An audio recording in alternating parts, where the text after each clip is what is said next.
Այսօր մեծ ուրախություն ենք ապրում ամենքս։ Նշում ենք հոգեգալստյան տոնը, որը եկեղեցում հավատացյալների կյանքում Սուրբ Հոգու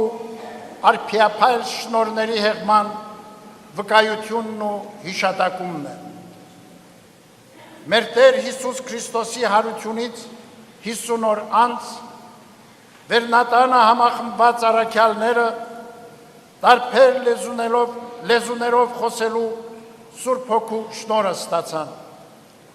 որով սկիզբ դրվեց Քրիստոսի Սուրբ Եկեղեցու հաղթական առաքելությանը, փրկության բարի լուրն ու շնորհը տարածելու ողջ աշխարհում։ Հոգեգալուստը ուղեկցվեց աստվածային նշաններով, ինչպես ավետարանն է ներկայացնում, սաստիկ հողմի ձայն հնչեց, և երկնքից բոցեղեն լեզուները իջնելով հանգչեցին առաքյալների վրա։ Քրիստոսի Սուրբ Եկեղեցու առաջին հավատացյալները դարձան աշխարհի տարբեր ծագերից Երուսաղեմում համախմբված մարդիկ, ովքեր առաքյալների քարոզչության շնորհիվ ճանաչեցին ճշմարտությունն ու վերածնվեցին իբրև նորադարձ քրիստոնյաներ։ Լսեցիք ճշմարտության խոսքը, ձեր փրկության ավետարանը, որին հավատալով կնքվեցիք խոստացված Սուրբ Հոգով, վկայում է առաքյալը։ Սուրբ Հոգին հորդառաջ շնորհներով հավատացյալների մեջ ծաղկեցնում է բազում առաքինություններ։ Սուրբ Հոգով են եկեղեցու ավազանից քրիստոնյաներ ծնվում, որդեգրվում երկնավոր Հորը ու կազմում Քրիստոսի Սուրբ Եկեղեցին։ Սիրելիներ, այսօր կրկնակի է ամենքիս ուրախությունը, քանզի Մայր Աթոր Սուրբ Էջմիածնի 4 նվիրյալ, բանիմաց և ջանասեր միաբաններ երկնային շնորհների հեղումով եպիսկոպոսական ձեռնադրության ևոցման արժանացան։ Տերն ինքը հաստատեց օծման խորհուրդը Աստծուն ծառայության կոչվելու համար։ Կոծես նրանց, կորտնես ու կսրբագործես, որպեսզի ինձ համար քահանայություն անեն։ Ընթերցում ենք Ելից գրքում։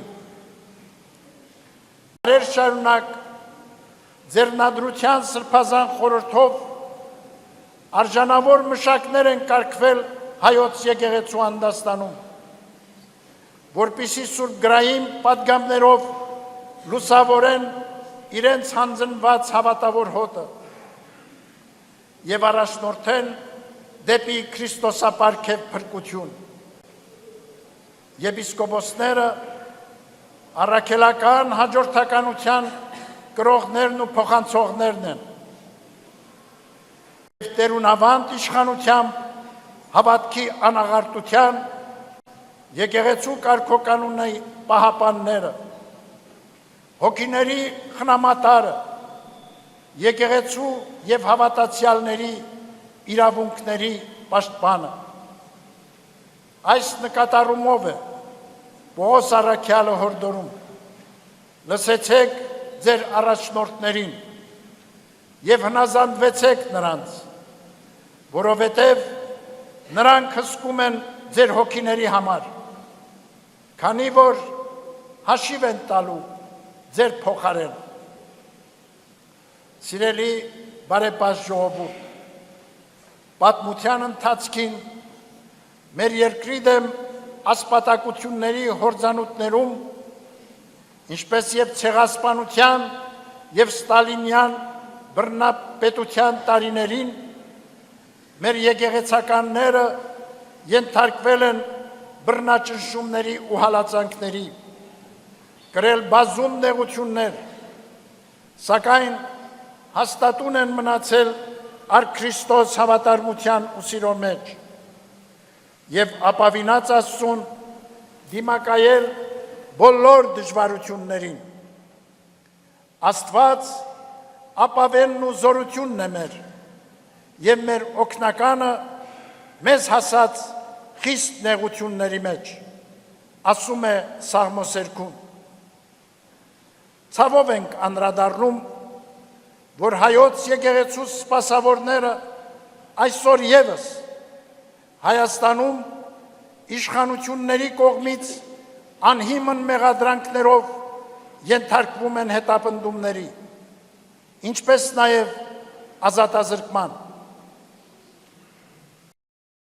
Գոհություն Աստուծո, մեր հոգևորականները ի Հայաստան և սփյուռս աննկուն են ոգով, անխախտ են Սուրբ Էջմիածինը հավատարմության մեջ և անդավաճան իրենց ուխտին ու կոչմանը նախանձախնդրությամբ շարունակում են տերերն ապատվեր առաքելությունը իրականություն դարձնելու տեսիլքները հոգևոր կյանքի պայծառության, պետականության ամրապնդման, հայրենիքի շինության, հայրենիքի հզորության ու առաջընթացի